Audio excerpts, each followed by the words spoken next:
Real ایسینشلز کے حوالے سے ہم نے جو چیزیں ذکر کی تھیں ان کو ہم جلدی سے دہرا لیتے ہیں. ہم نے گرامر اور ووکیبلری بتایا تھا، ووکیبلری کے پورشن پہ ابھی ہم نہیں آئے. اسینشل گرامر کے ایلیمنٹس جو ہم نے کور کیے اور ان کی اہمیت کے حوالے سے ہم نے پہلے ہی بات کر دی. پہلے ہم نے بتا دیا تھا کہ گرامر دراصل ہے کیا. یہ ایک متوازن جملہ بنانے کے لیے الفاظ کو ترتیب دینے کا ذریعہ ہے گرامر.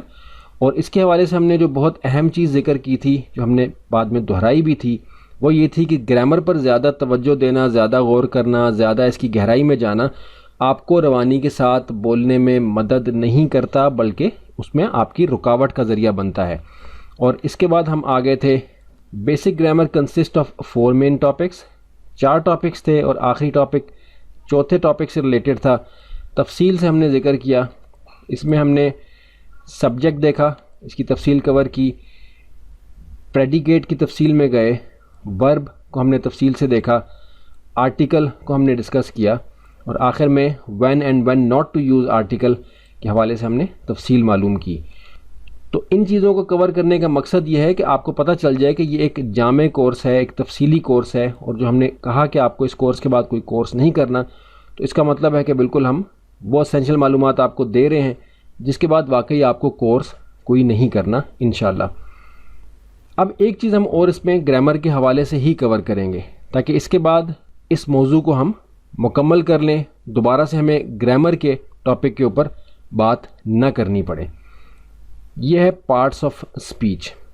پارٹس آف اسپیچ آپ کو عمومی طور پہ ہر کورس میں پڑھائے جاتے ہیں، خاص طور پہ جو اسپوکن انگلش سے متعلق ہوتا ہے. لیکن پارٹس آف اسپیچ پہ بات کرنے سے پہلے اگرچہ ہم اختصار کے ساتھ اس کو یہاں کور کریں گے اور اس کو کوریلیٹ کر دیں گے آگے ٹینسز کے ساتھ، اور پھر آگے ہم چلیں گے، اس کے بعد گرامر پہ کوئی بات نہیں ہوگی. دوبارہ سے ہم یہ بات یہاں دہرا دیتے ہیں کہ اگرچہ پارٹس آف اسپیچ ہو یا یہ 4 ایلیمنٹس ہوں جو ہم نے پہلے کور کیے ہیں، یا پارٹس آف اسپیچ جو ابھی ہم کور کرنے والے ہیں، بات یہی آپ ذہن میں رکھیں گے کہ زیادہ توجہ دینا، گرامر کے اصولوں کو زبانی یاد کرنے کی کوشش کرنا، یا اس حوالے سے کسی بھی قسم کی ٹینشن لینا، کسی بھی قسم کی پریشانی کا شکار ہونا کسی طرح سے بھی فائدہ مند نہیں ہوگا. یہ معلومات ہم نے کور کی، آپ نے اس میں اپنے نوٹس بنائے ہیں، اچھی طرح سے ہیڈنگز ڈالی ہیں، ان کی ڈیٹیلز اپنی زبان میں وہاں لکھی ہیں. کبھی بھی آپ کو دیکھنا ہو تو آپ واپس آ کے نوٹس پہ دیکھ سکتے ہیں. آگے ہم جو چیزیں کور کرنے جا رہے ہیں وہ بہت حد تک آپ کو معاون اور مددگار ہوں گی روانی کے ساتھ انگریزی بولنے کے حوالے سے. لیکن ان چیزوں کو یہاں کور کرنا اس لیے ضروری ہے کہ آپ کو اندازہ ہو جائے کہ گرامر کی کیا اہمیت یا کیا ضرورت ہے. جو چیزیں آپ کو گرامر کے کورسز میں کور کرائی جاتی ہیں، اسپوکن انگلش کے کورسز میں کور کرائی جاتی ہیں، ان پہ بہت زیادہ زور دیا جاتا ہے کہ آپ ان کو زبانی یاد کریں، بہت دھیان دیں، ان اصول و قواعد کو ذہن میں رکھتے ہوئے بولنے کی کوشش کریں.